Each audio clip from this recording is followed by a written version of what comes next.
Hello साथीहरू, good morning.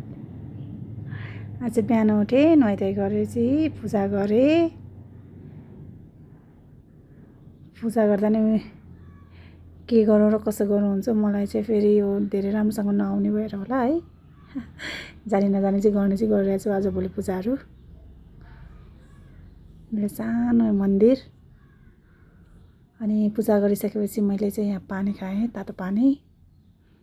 अनि तातो पानी खाएपछि घरमा सबैजनालाई उठाएँ। उठाइसकेपछि 3जना बसेर चेस गरेर चिया खायौँ। चिया खाएपछि छोराको चाहिँ हिजो स्विमिङ कम्पिटिसन थियो, त्यसको फोटोहरू चाहिँ फेसबुकमा अपडेट गर्नुभएको रहेछ स्कुलले। त्यसपछि तानेर फोटोहरू हेर्दै थिएँ। मेरो छोरा हिजो चाहिँ 3टा मेडल लिएर आएको थियो। अनि मामा घर पुग्यौँ। मामा घर पुगिसकेपछि चाहिँ आमाले ढुङ्ग्री पोलिदिनु भयो। छोरोले बिहानै ढुङ्ग्री खायो। त्यसपछि आरोनले माम्खाको भिडियो बनाउँदै थियो। अनि मैले चाहिँ भिडियो पनि खिच्दै थिएँ।